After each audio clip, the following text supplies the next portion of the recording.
I've got the Yep. wonderful Neil here joining me from c0ntact. Of course, thank you so much for taking the time to have a chat with me ahead of Flashpoint. How are you feeling to be back for the second season? Yeah, it's nice to be playing big tournament again.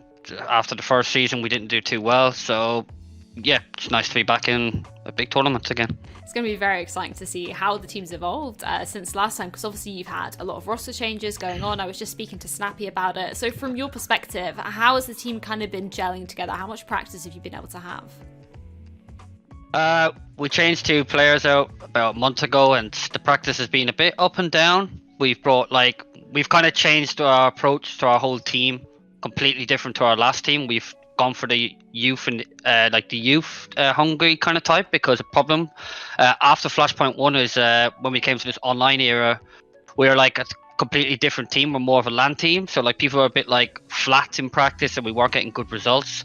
So we changed that approach. We brought the young guys who really want it, and it's like been really successful around our leader Snappi so far. So yeah, I'm really confident that we can do really well and upset some teams this time around.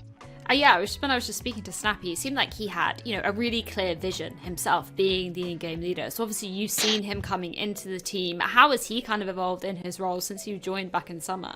Yeah, Marco is a very like hard-working IGL, and he wants like a lot of it his way.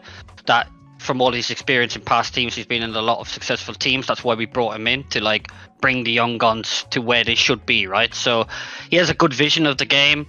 He's very calm, which is very important. He's really good at like making strats and knowing what he wants in his head, and that really helps the young players get better and better. Like, we're only at the kind of beginning stage, in my opinion, but I think for him, with these kind of people that will just listen to him, we don't have any of these like arrogant kind of guys who like don't want to play the game. We have people that all want to play the game, and that's what he needs to be himself, So I think having him around these guys is very important for our team. Yeah, let's speak about some of those young guys as well, because obviously rigoN is technically the newest to the squad in terms of his status, and he's been a player that we haven't really seen in the upper echelons of Counter-Strike in terms of the teams and the tier 1 approach. So how's it been for him kind of integrating into the team? Have you sort of been helping him getting used to your play style and how you guys are playing? To be honest, we like struggled with the roles at the start, because we've got three aggressive players in Spinx, Esperanto and rigoN, and he was like struggling a bit to like find his way. He's a person at the moment who can kind of lose his cool a bit very quickly, because he really wants to be successful, right? And when he screws up, right, like he thinks in his mind he screwed up, like, oh, screwed up, blah blah blah. Like, me personally, I'm teaching him to kind of try and get that out of your head, or just try and get rid of it after like 10 seconds. I've seen him that it kind of evolves into the whole game, like, for example. So that was a weak point that he had coming in here. It's his first team, so obviously people are not going to be perfect, right? But that's why he's here, and he has all this experience to bring him to the top, in my opinion. And his skill ceiling is massively high. Like, he's basically the same as Esperanto. He reminds me so much of him and Nexa when I was with him, that he really wants it. And we found the roles. We brought Spinx. Like, we brought Spinx into like a different kind of role, because he will do anything for the team, Spinx. So he's kind of doing the side roles, that's the anchor role, where we kind of missed that a lot in the last team. And we've kind of Spinx. Ships is still contracted, that's why I said that. Into that role. And he's doing really well the last week or so in that role. So him and rigoN are fitting in really well, more in the last week or so. So I'm really excited to see basically what rigoN can bring at Flashpoint 2. Yeah, and Snappy was kind of echoing those same thoughts with Spinx as well. He said he was, very struck about, how motivated he is and how eager he is, to want to be evolving and, fitting in with the team as well. So has that been something that you have been specifically helping him with? Are there any kind of key focuses for him as a player to be fitting into that sort of anchor role you were talking about? We just tell him to watch demos of certain players. Like, he will watch any demos in the world. His life is 24/7 CS. Like, he just wants it so badly, and that was the main attraction why we actually brought him into the team, because like I said before, we really needed these players that were just hungry for success, that just really want the opportunity. And it's really helping us, like, morale wise, to get ourselves together. Like I said, we're at a beginning stage right now. We played a lot of officials last week. Basically, we used them officials to see where we're going to screw up, what are our bad points. And there was a lot of bad points in them officials. Like, we lost a lot of officials in them, but we didn't play to like win everything, right? We played to see, right, we need to work on our Mirage. Our CT side was really bad in these games. This is what difference in practice and officials. You can't just practice and playing Flashpoint. I think that's the mistake that teams like Envy are doing, because they don't actually know in matches what is working for them, where we know what is working and what is not working, and we fix the mistakes that were not working for our main goal, which is to be really good at Flashpoint. So I think them officials helped player like Spinx a ton to realize what he needs to be. And we played DreamHack Masters qualifier, and we qualified into the DreamHack Masters at the end of the month, and we played a lot better, and Spinx played really good in them games. So that was the difference maker for him, in my opinion. And he is going to be a very good player in the future, and in Flashpoint too. Him and rigoN, I honestly can't wait to see and show like all the other teams that we're here to contend. We're not here just to play. We're here to be a big, like, go for the title, basically. We want to be at the end of Flashpoint, basically. Yeah, I'm super excited to see what you guys are going to be bringing as a team. And in terms of your own role as well, obviously we're in this online era. As you were saying, you know, you can't really do the boot camps at the moment and coming together as a team. So how have you kind of had to adapt in your role as the coach of these guys? Has it made it kind of harder? Have you found, you know, any tools that you found to sort of help the players still from your perspective? Brutally honest, it was really difficult for me going into online era. Like, I had a few personal problems during the summer and stuff like that I worked on a lot. I was seeing a mental coach and all that kind of stuff to try and find my right pattern, because I had very high stress levels, basically. So I learned to control that a lot better, and I think, like, I've kind of adjusted very well now into the online kind of era. I also have Daniel with me, who I brought in after Flashpoint 1, because he's a very good friend of mine, Daniel DJL, that is. And he helps a lot with the team. He's really good with the guys, like tactically, stuff like that. He's perfect to work with for me. Like I said, I was thinking, if I wanted to be with another coach, who would it be? I want a friend that I can trust, that we can talk together. And he's done so well with the team, and he's really underrated, and that's helped me a lot.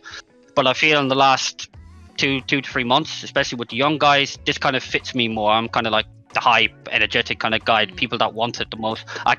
That's the only like kind of teams I can be really good with. For example, Crazy, Greyhound, were all energetic. That really suits me. So having these guys, the young guys, it's a new breach of life for me. It's really nice, and like I said before, I'm just really excited to be with these guys, and we're going to do really well, I think, next week in Flashpoint. Yeah, that is absolutely fantastic to hear. How are you kind of splitting your workload with Dan, as you were saying? Like, what kind of stuff is he taking on? What sort of stuff are you continuing to do? How is that sort of working together?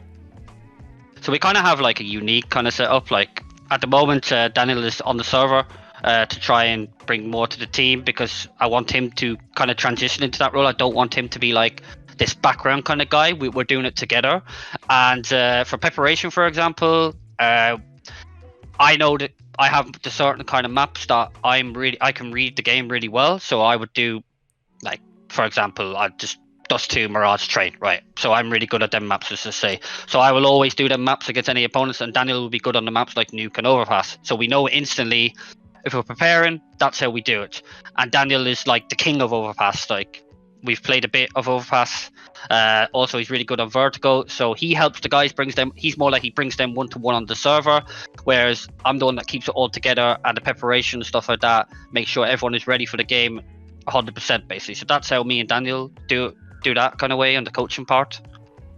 Interesting. And in terms of the competition you're going to be coming up against as well here at Flashpoint, obviously we've seen the groups announced. So what are you making of your group, firstly, overall? Because we're seeing a lot of Scandinavian teams coming out. Of course, you've got Snappi from Denmark as well. How are you viewing them? Our group is the easiest group, so I'm happy about that. Group C is a nightmare group. Like, there's so many good teams in that. And I'm really happy with our group. I mean, Fnatic, it's going to be a mistake that they picked us, because we suit well against them, and we're probably going to upset people, and it'll be a really close game in my opinion. So I'm happy that we have that kind of group. Not scared of any of them teams in our group. We can come first in that group.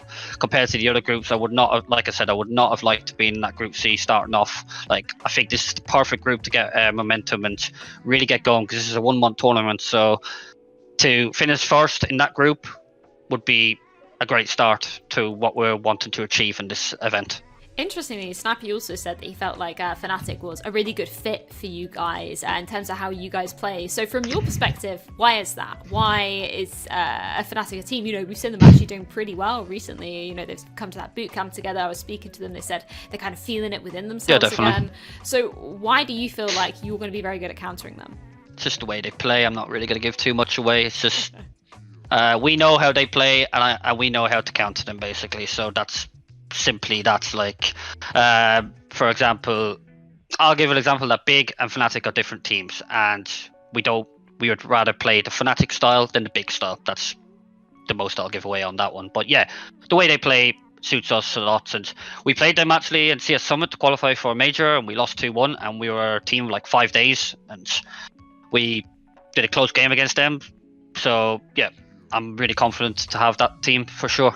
That's going to be very exciting indeed. And of course, the two other teams in your group. Let's start off with Mad Lions first as well, because obviously reigning Flashpoint champions at the moment, obviously with a slightly different lineup as well. So what are you making of the new players that have been brought into that? How do you think that's going to change how, you know, we're viewing Mad Lions? Flashpoint 1, Flashpoint 2 is different in my opinion. I think there's stronger teams in this Flashpoint COVID situation during that event, and I think that actually affected some teams a lot. Like, some teams went home, for example, played from home. Like, some people were not stuck there. Like, we weren't forced to be stuck there, but we didn't expect that to happen, right? Like, some teams didn't expect that. And I think now it's more like there's very good teams in this event, and they're a weaker team now, in my opinion. They don't have Bubsky, they don't have a c0ntact anymore. They've only just brought in Refresh and Huxley, who are less experienced players, whereas Bubsky and c0ntact are very experienced players. So I think it will take some time for Mad Lions to gel properly and be a title contending team. So I'm happy to have them. And our other team is c0ntact. They're like an unknown factor. Yeah. We actually practiced them a few times before they announced the roster, and they were pretty good actually.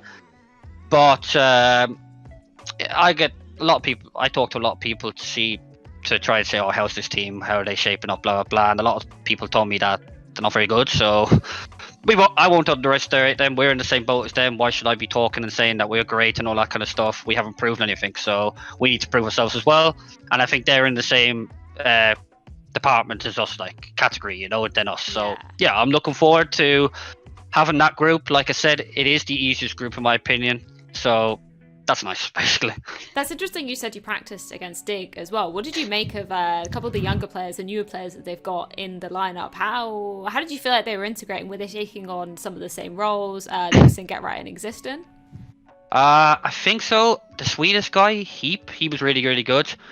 And I think that Hera guy is just like more of a supportive kind of player, I think. It seems like, just like a team kind of player. But yeah, they played good, but we weren't very good in practice against them anyway, so whatever. But they looked good. That's my main point, and they could surprise. I mean, I think they have the players. They have very experienced players. They have Forrest and Freiburg, and they have Fivlan and Vendetta behind them as well. So that experience, they've won many titles together. So like, you can never underestimate people like that, no matter what like situation they're in. Personally.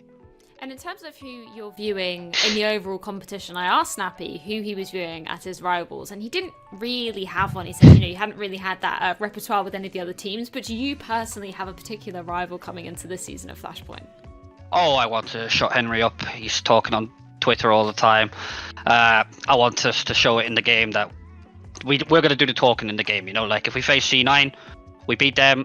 That's it. Like, he can go back to Twitter and talk all about the loss against us. But yeah, I just want to face Cloud9 and beat them and show them that we're not some gimmick international team. We're here to contend at this LAN and be a title winning team. So like I said, let's let the game do the talking instead of the Twitter. And yeah, hopefully we play against them and we'll see what the result is. Neil, I would absolutely love to see that go down. Thank you so much for taking the time to chat with me. I cannot wait to see c0ntact in action at Flashpoint. And yeah, best of luck going forward.